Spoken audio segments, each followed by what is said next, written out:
Have you ever heard yourself say yes while your entire body was saying no? Your boss asked, "Can you take this on?" Sure. Someone wants to move a meeting into the one open hour you have all week. No problem. Your family needs one more thing. Okay. And then you walk away irritated. You're frustrated with them. But if you're really honest, you're also frustrated with yourself. Because you knew, your body knew, you didn't want to say yes. I know, I've been here before. And here's what I want to offer to you today. Maybe you don't have a boundary problem. Maybe you've become disconnected from your will, your ability to know, I want this, I don't want this, I will, I won't. And this matters because if you're a high-achieving woman who's exhausted from carrying 10 different roles, but somewhere inside you, you still know you were meant for more. More is not coming from getting better at saying yes to everything. You're going to have to know what deserves your no. Because here's the paradox. When you can say a powerful no, you create space for a powerful yes. And today I'm going to show you how. Welcome to The Balanced Leader, hosted by Yan Dang, a leadership and life coach with over 20 years of corporate experience. Drawing from her journey as a former global finance leader and second-generation immigrant, Yan understands the unique challenges women face in male-dominated workplaces.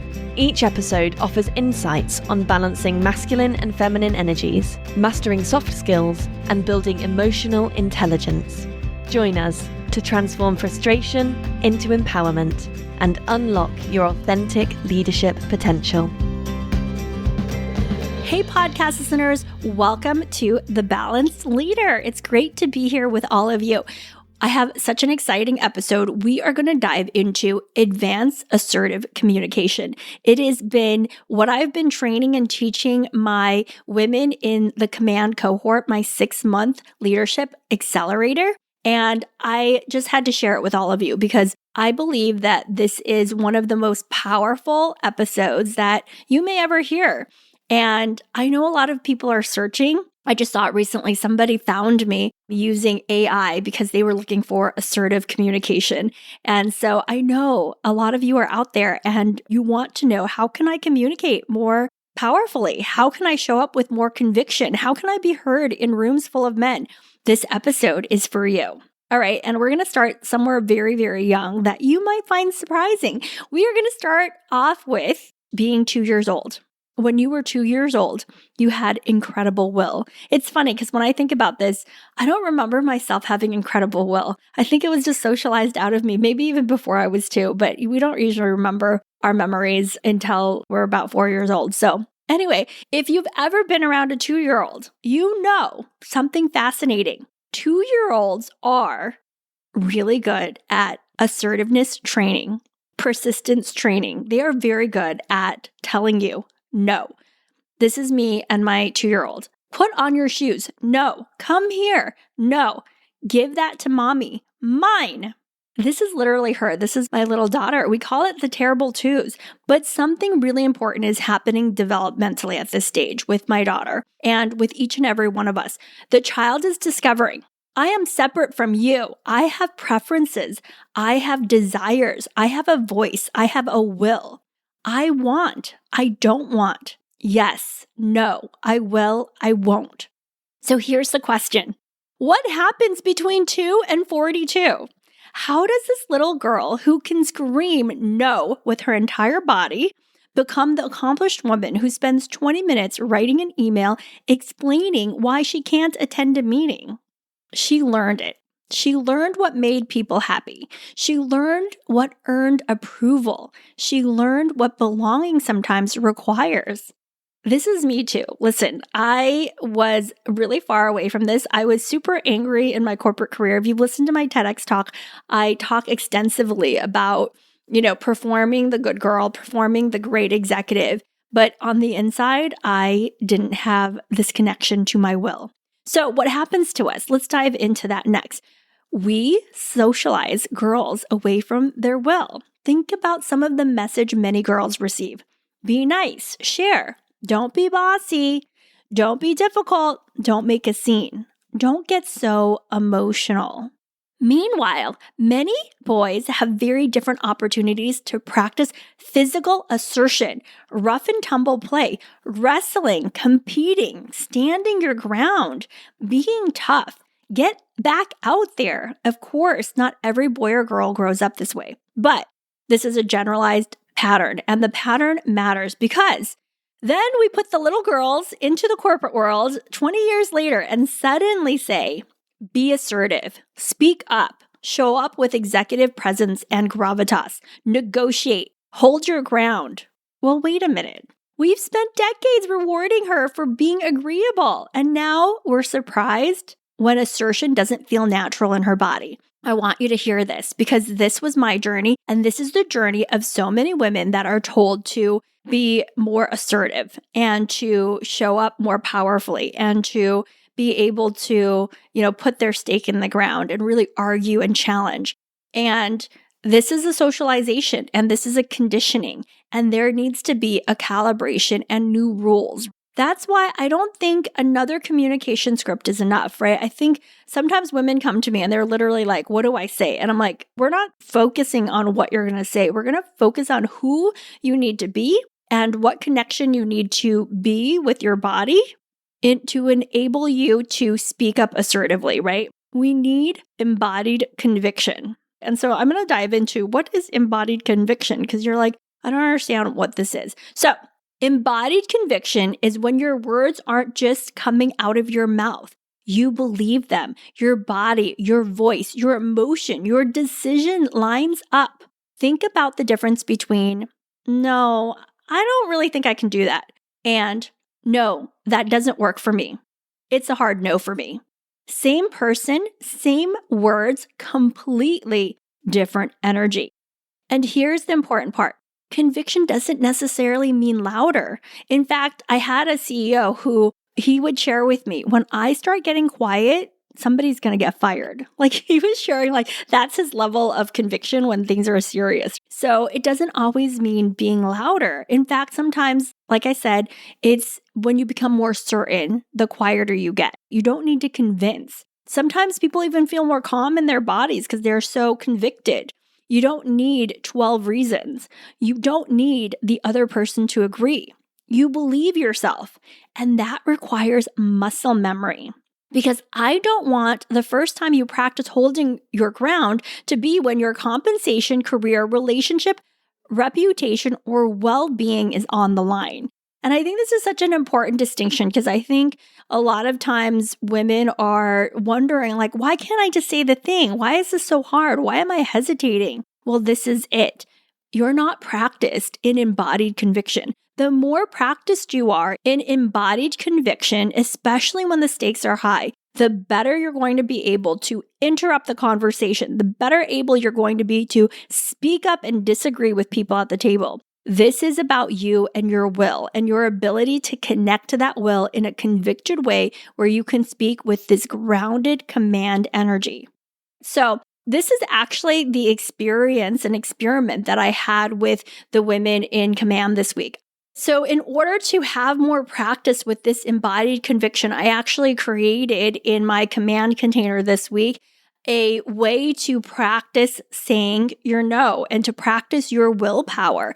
And I know sometimes people think this might feel performative, but it's really building that muscle memory inside of you, noticing your body and noticing what happens when you're so convicted. So we've been doing work around anger, harnessing our anger, using it intentionally to impact, influence, and to create intentionality in our lives. Not anger as rage, not losing control, but anger as information and energy.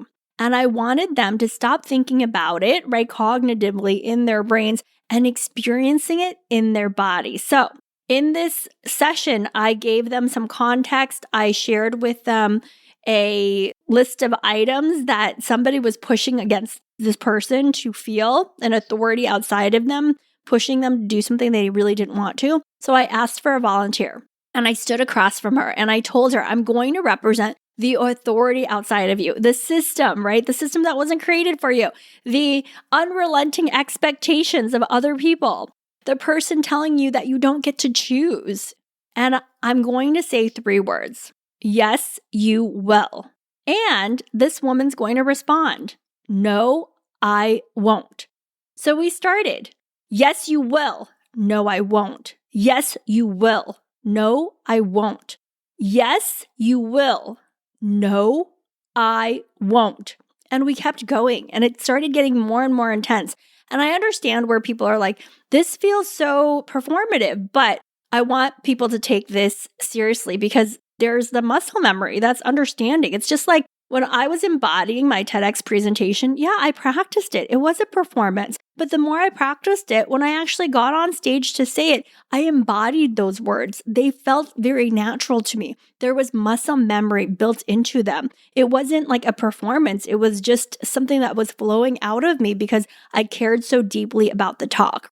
So this exercise is not meant to be performative. It is meant for you to feel what it feels like in your body when you have that conviction, when you are being able to say the words, own the no, go for it with full force and intensity, and learning how to build that muscle memory inside of you, because we are tapping into your will, your natural willpower, your natural ability to want things and to go for things. And because we've been socialized to not do this, it will feel a little scary. And sometimes people laugh and sometimes people feel scared about it because this is not a natural way of being. But if you want to be the type of woman who's able to interrupt in high stakes situations, then this has got to be more of your muscle memory, not just something that you summon once in a while. It's something that is part of your toolkit and that you can intentionally tap into.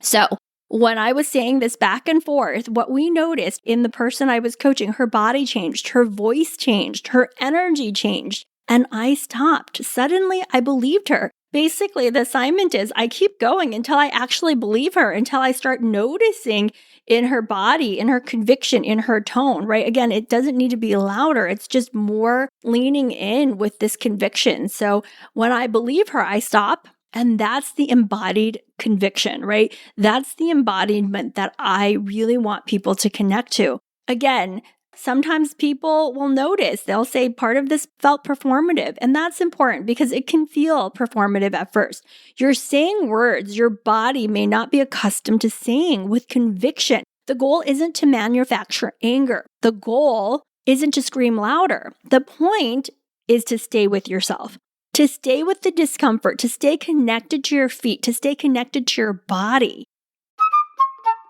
Hey, podcast listeners, if you've been feeling like your ideas aren't landing the way they should, or you're working harder than necessary to be taken seriously, I want you to grab my free leadership brief. It's called 5 Subtle Ways High-Performing Women Undermine Their Authority, because most women don't lose authority in big moments. They lose it in small signals, a softened sentence, waiting a little too long to speak, framing a strong idea like a question. And the thing is, you don't notice it while it's happening. Inside this brief, I break down exactly what those patterns look like, what the room hears, and what the room is actually reading, and how to shift them immediately. It's simple, and you can apply it right away. This is my proven strategy that has helped hundreds of women. You can download it using the link in the show notes. Now back to the show. Stay with the words long enough to discover, where is my actual no? Sometimes we have to move through performance before we find congruence.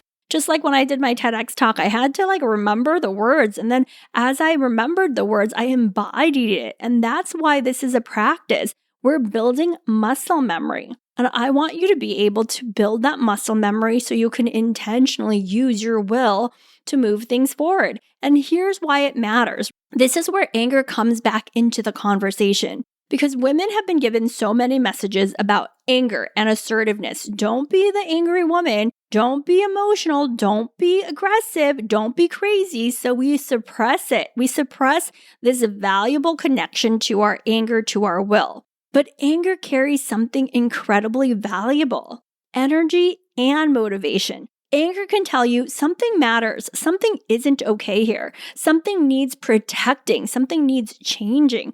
That's why I think of this as harnessed intentional anger gives you energy. Your will gives you the energy, direction. Without direction, anger can become reactive, right? But without access to anger, we become passive. We say yes to things that we mean no. We build up resentment and bitterness, and we feel like we are slowly dying inside. Listen to me. I know a lot of you listening to this, you're high achieving women and you look powerful on the outside, but on the inside, you want to feel powerful too. You want to feel like you have agency. You want to feel the freedom that people think you have. Grounded leadership is neither reactive or passive. I can feel the energy and I choose what I do with it. This is that will to move that anger intentionally, to harness it. Because let's be clear, nobody at work is probably going to stand across from you tomorrow and yell, "Yes, you will." Like, that is not really what happens. In real life, pressure is more sophisticated. It sounds like this. Can you just please take this one extra meeting? We really need you. Can you be flexible about this? Everyone else seems to be fine with this. Don't make this a bigger deal than it needs to be. Or maybe nobody says anything at all because that pressure is inside of you. You already feel that pressure. You already say no to yourself before you can say no to anybody else, right? I should. They'll be disappointed. What will they think of me? It's easier if I just do it. That's a huge one. Women will just say, it's easier if I just do it. And that's why you need your own back, because life is tough. Leadership is tough. You're managing work, relationships, children, parents, ambition, money, health, friendships, and a household, as well as your own dreams and desires. If all of those things get an automatic yes, what's left for you? If you want to do more than survive your life, you have to become willing to choose it. So, here's your practice. Find one real no this week, not something manufactured, something you already know. Maybe, no, I can't take that on. No, that time doesn't work for me. No, I'm going to pass this time. No, I'm not okay with that. And then here's the hardest part. Don't immediately abandon your no. Notice the urgent need to explain. Notice your wanting or desire to apologize, to soften, to offer 3 alternatives, to manage their disappointment. Let them have their response. This is like Mel Robbins, whole book is like, let them have whatever they need. And you stay with yourself. Hear your no, trust your no, honor your no. Then make the final turn. But I don't want you to build your life around no. Your no exists in service of something bigger. So ask yourself, what does this no make possible for you? You need to connect to that. I'm going to share a story, but I want you to notice this for yourself. No to another project might be yes to doing exceptional work on the priorities that matter. No to someone else's expectation might be yes to your family. No to staying quiet might be yes to your leadership.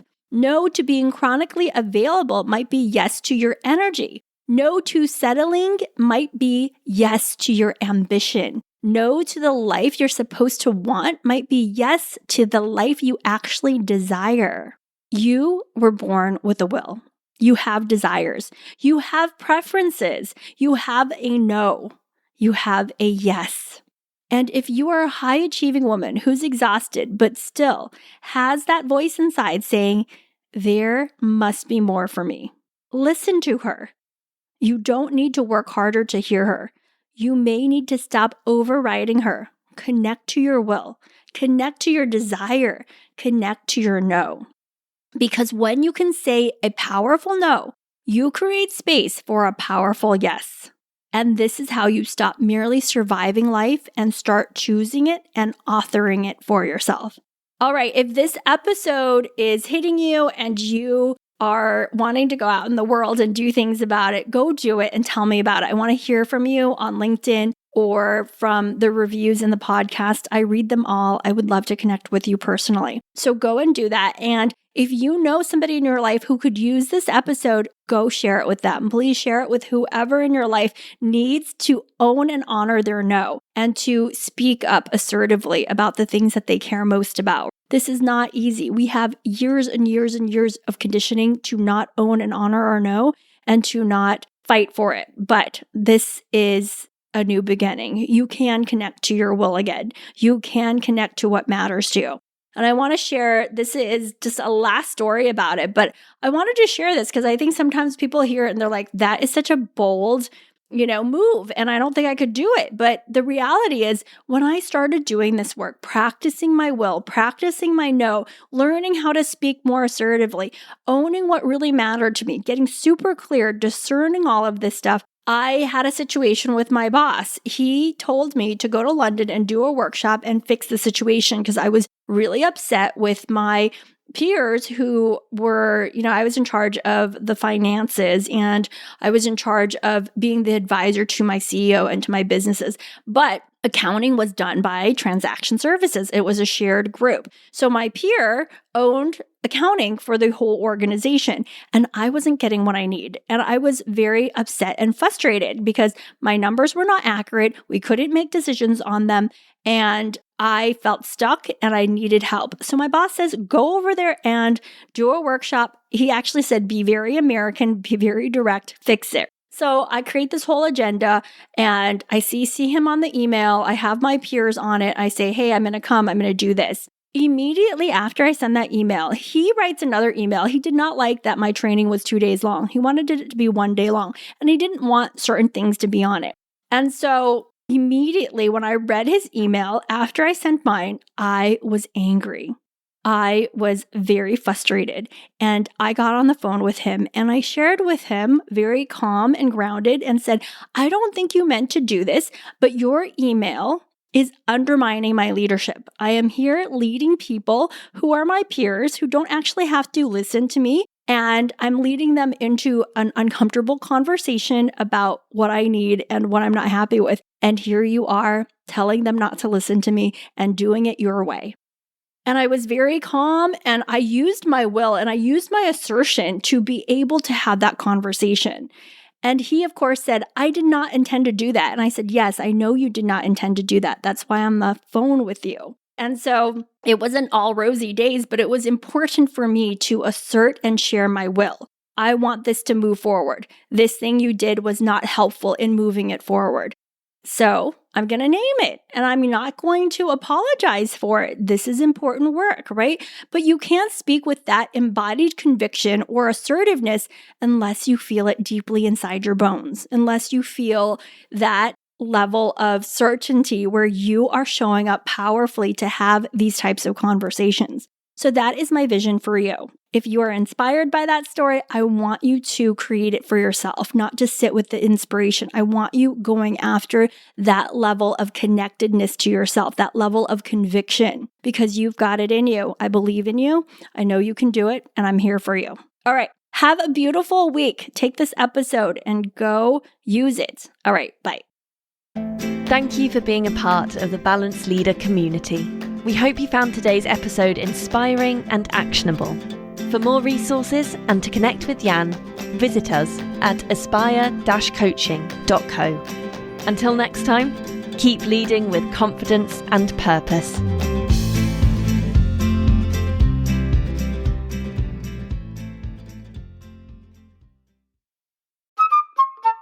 Hey, before you go, if you've been noticing moments where you hold back, soften your message, or question how you're coming across, I want you to take a closer look at that. Because those moments might feel small, but they're happening more often than you think, and they are impacting your authority as a leader. I pulled together a brief leadership guide called 5 Subtle Ways High-Performing Women Undermine Their Authority. It will help you see the patterns that are easy to miss in real time and give you simple shifts you can start using immediately. This has been my proven formula to help hundreds of women. Nothing complicated, just awareness and precision. You can download the brief through the link in the show notes.